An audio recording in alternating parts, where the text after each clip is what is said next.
روس سے تیل کی خریداری نہ روکنے پر امریکی صدر ڈونلڈ ٹرمپ کی بھارت کو ایک بار پھر دھمکی. کہا بھارت کو روسی تیل پر فیصلہ کرنا ہوگا. خریداری نہ روکی تو اس پر بھاری ٹیرف جاری کریں گے. چاہتے ہیں چین امریکہ کے ساتھ دایا باتیات کا کھیل نہ کھیلے.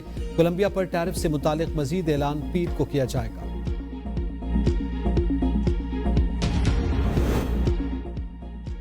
حکومت نے 2025-26 کے لیے گندم پالیسی کی منظوری دے دی. ریٹ 3,500 روپے فی من مقرر. کسانوں سے گندم کی خریداری بین الاقوامی درآمدی قیمت کے مطابق کی جائے گی. حکومت نے کمیٹی تشکیل دے دی. تمام صوبوں کے نمائندے شامل ہوں گے. حکومت مستحکم ذخائر اور کسانوں کے تحفظ کو یقینی بنانے کے لیے اسٹریٹجک سٹاک خریدے گی. سندھ کا وفاق سے گندم کی کم از کم امدادی قیمت 4,200 روپے فی من مقرر کرنے کا مطالبہ.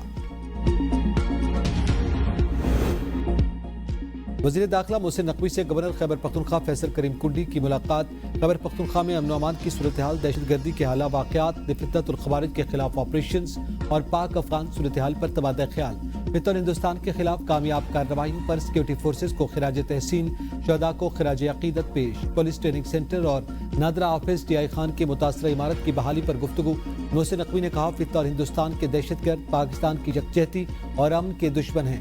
ان دریدہ صفت عناصر کے خلاف آپریشن جاری رہیں گے.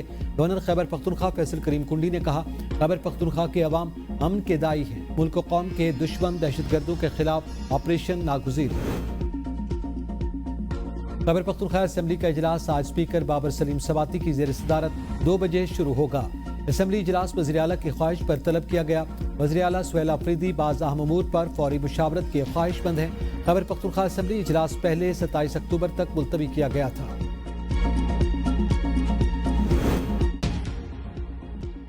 پاکستان سٹاک ایکسچینج میں کاروباری ہفتے کا پہلا روز کاروبار کا مثبت رجحان. 100 انڈیکس میں 1,412 پوائنٹس کا اضافہ.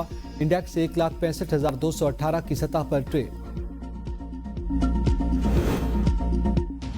پیٹرولیم مصنوعات کی قیمتوں میں عالمی منڈی کے مطابق کمی نہ کرنے کے خلاف لاہور ہائی کورٹ میں متفرق درخواست کی سماعت. عدالت نے اوگرا سمیت دیگر فریقین سے جواب طلب کر لیا. درخواست پہ استدعا کی گئی کہ پیٹرولیم مصنوعات میں موجودہ کمی عالمی منڈی میں کی گئی قیمتوں میں کمی کے مطابق نہیں. ملک میں پہلے ہی مہنگائی میں بے پناہ اضافہ ہو چکا. پیٹرولیم مصنوعات کی قیمتوں کو بین الاقوامی ریٹس کے مطابق کم کیا جائے. قیمتوں میں مزید کمی کے بارے میں عوام کو ریلیف دیا جائے.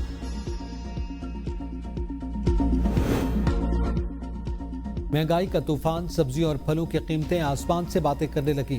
ٹماٹر 500 روپے فی کلو، پیاز 150 روپے فی کلو میں فروخت. انگور کی فی کلو قیمت 800 روپے، انار فی کلو 600 روپے کا ہو گیا. سیب کی فی کلو قیمت 400 روپے تک ہو گئی. دیگر اشیاء خورنوش کی قیمتوں میں بھی منمانہ اضافہ. شہری پریشان، انتظامیہ سے نوٹس لینے کا مطالبہ. غیر قانونی افغان شہریوں کی موجودگی کی اطلاع پر اسلام آباد پولیس کا بری امام کے علاقے میں آپریشن. غیر قانونی افغانوں کی مزاحمت. 17 غیر قانونی افغان شہری گرفتار. افغانستان ڈیپورٹ کیا جائے گا.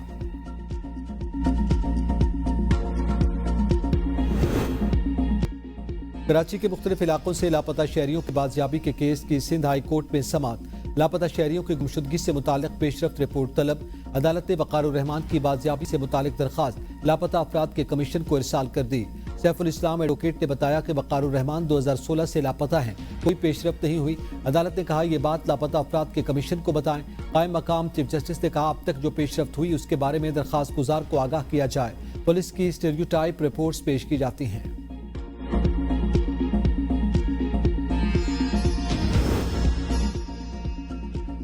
پاکستان میں ڈیجیٹل انقلاب. گو اے آئی ہب کا باضابطہ افتتاح. ایس آئی ایف سی کی مؤثر حکمت عملی سے پاکستان میں ڈیجیٹل ترقی کا نیا دور شروع. پاکستان اور سعودی عرب کا مصنوعی ذہانت اور ڈیجیٹل اختراع کے فروغ کے لیے اشتراک. پاک سعودی عرب تعاون سے گو اے آئی ہب کا باضابطہ افتتاح. ڈیجیٹل شعبے میں اہم سنگ میل عبور. گو اے ہب مصنوعی ذہانت، ڈیٹا انفراسٹرکچر اور ہنرمند افرادی قوت کے فروغ میں اہم کردار ادا کرے گا. منصوبے کا مقصد پاکستانی فری لانسرز کو سعودی عرب اور عالمی منڈیوں تک براہ راست رسائی فراہم کرنا ہے. یہ اقدام پاکستان کے ڈیجیٹل نیشن ویژن سے ہم آہنگ اور ٹیکنالوجی پر مبنی معیشت کی بنیاد قرار دیا گیا. پاک سعودی عرب اشتراک اور ڈیجیٹل شعبے کی ترقی میں ایس آئی ایف سی کا کلیدی کردار.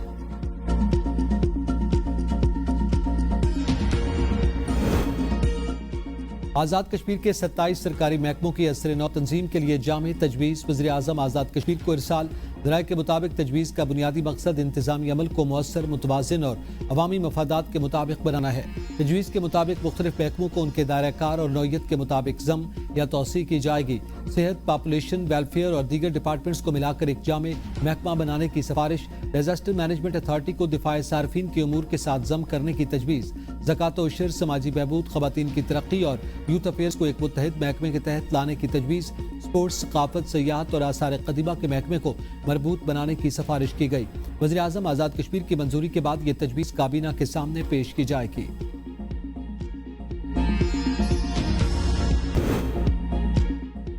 قصور میں ملتان روڈ بائی پاس کے قریب اوور سپیڈ ٹرالر نے موٹر سائیکل کو کچل ڈالا۔ 3 افراد جاں بحق، 1 خاتون زخمی۔ جاں بحق افراد میں 35 سالہ وسیم، 2 سالہ حمید اللہ، 4 سالہ سمیع اللہ شامل۔ زخمی خاتون کی شناخت 30 سالہ ریحانہ بی بی کے نام سے ہوئی۔ موٹر سائیکل سوار فیملی حبیب آباد سے لاہور جا رہی تھی۔ لاشوں اور زخمی خاتون کو قریبی اسپتال منتقل کر دیا گیا۔ کنگنپور کے علاقے کلی شاہو میں دریائے ستلج میں ایک شخص ڈوب گیا۔ 2 دن گزرنے کے بعد بھی شہری کی لاش برآمد نہ ہو سکی۔ 50 سالہ محمد بنشاہ مچھلی کا شکار کرتے ہوئے دریا میں ڈوب گیا تھا۔ ریسکیو ٹیمیں مسلسل تلاش میں مصروف ہیں۔